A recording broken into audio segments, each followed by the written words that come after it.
Let me tell you a story. I was staying up like as usual, past 12, past 1, doing nothing productive. It became time for me to do my homework. After all that procrastination, and I got sleepy, really sleepy, and I was tempted and I fell asleep. And luckily, I woke up at 5, very luckily, and got to do my homework. And I only had 3.5 hours of sleep that day, which was a bit less than usual. Usual was 4, 5, 6 hours. And I fell asleep in my just regular clothes. I just went like, eat. And that was like one of the most times I've been sleep deprived in school.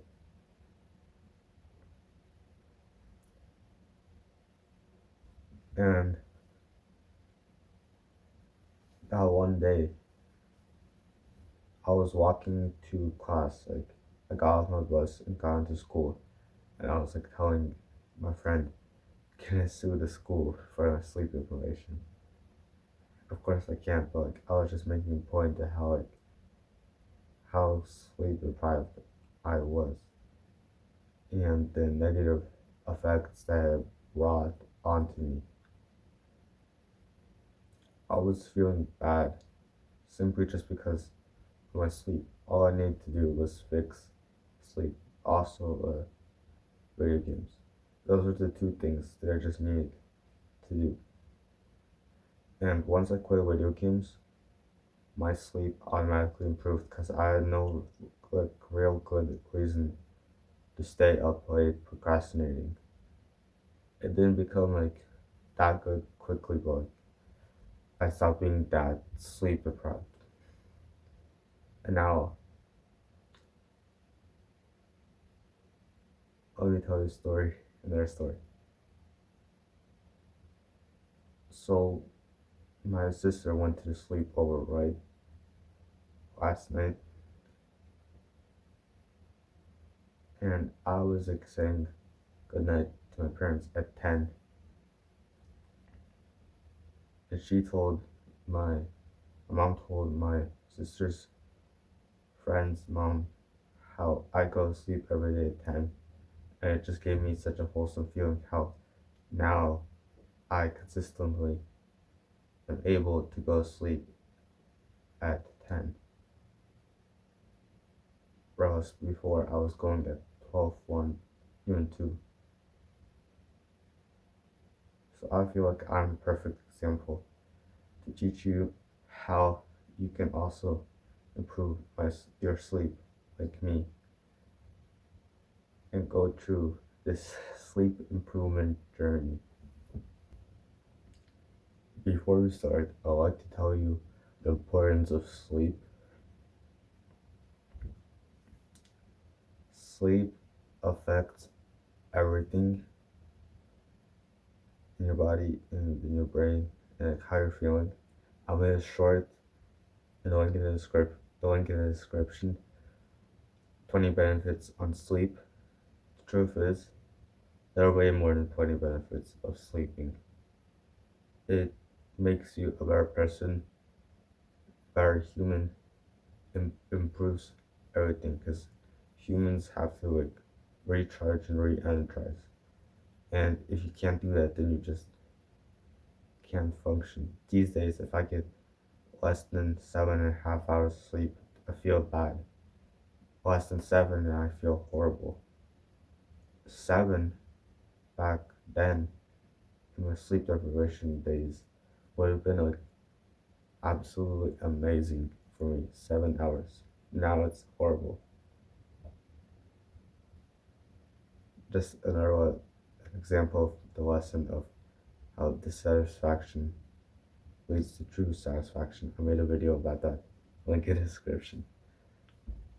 So anyways, sleep affects everything in your body, and like if you want to be on self-improvement and get better, one of the easiest ways to do so is sleep. And sleeping more is not that hard. Like I want to sleep more because I know I'll feel better tomorrow. I don't understand like why you're staying up late, sleep depriving yourself. Because that 1 or 2 hours of extra time you get is not worth the rest, your whole next 24 hours being bad, worse. Part 2, habits for sleep. A very important concept that I want to tell you is the quote. I don't know if this quote or if I just came up with it. If you have a mediocre day, you will have mediocre sleep. What this means, if you waste your whole day and do nothing productive, just instant gratification, bad habits, then what can you expect but to have bad sleep? You are not actually tiring yourself either physically or mentally for you to deserve that sleep, to want to sleep. Or else, on the other hand, if you are productive all day and you exercise a lot and you mentally challenge yourself, by the end of the day, you're gonna feel tired and want to go to sleep.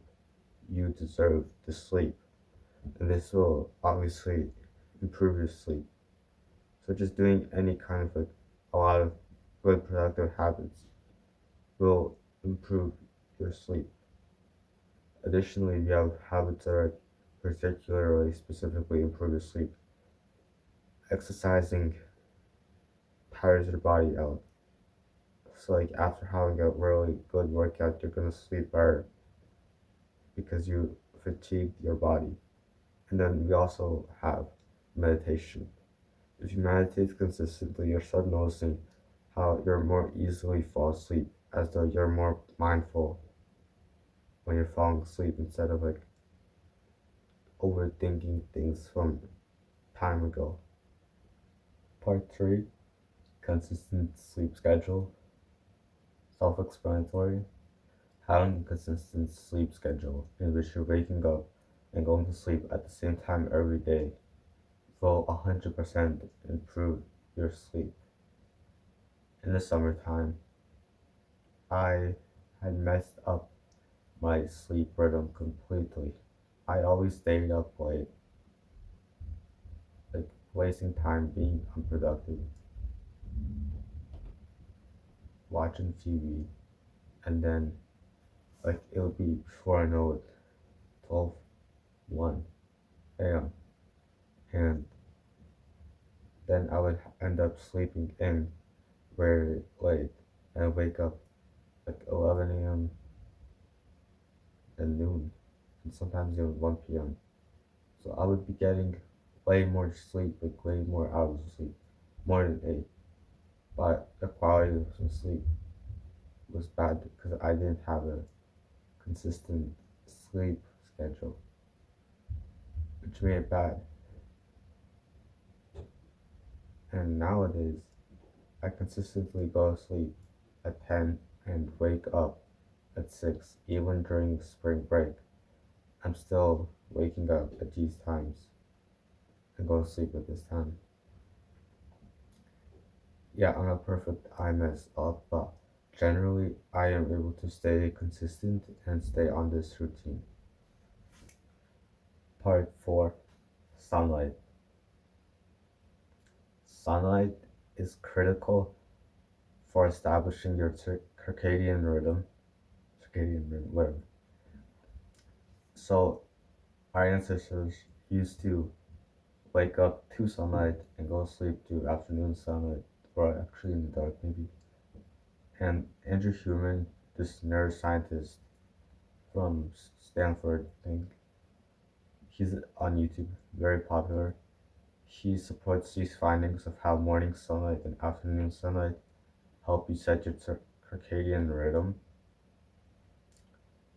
So, what to do for this is to schedule a time routine when you in the morning as soon as possible.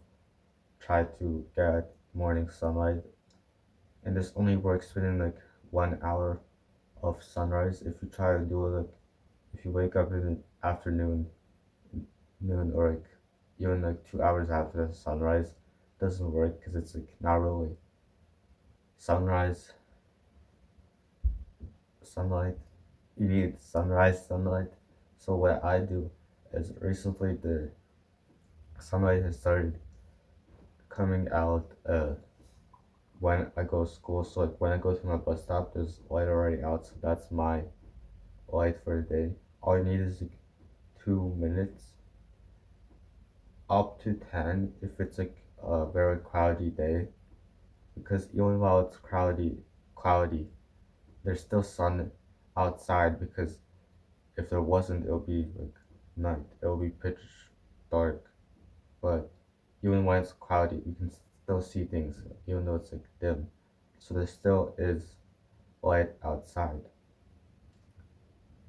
So you just schedule these two things, morning sunlight and afternoon sunlight, and they help you feel more alert during the day, more energized, and more focused.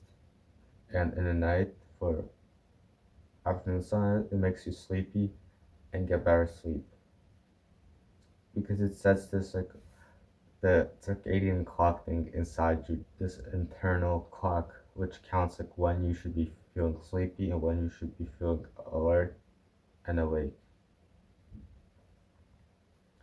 And another thing is spending time outside throughout the day. This doesn't have to be during sunrise. Like anytime this like reinforces that circadian rhythm that so it tells it that it's daytime and you should be like energized and active because vitamin D does that. And another part to the sunrise thing, it's not because of the vitamin D that activates it really.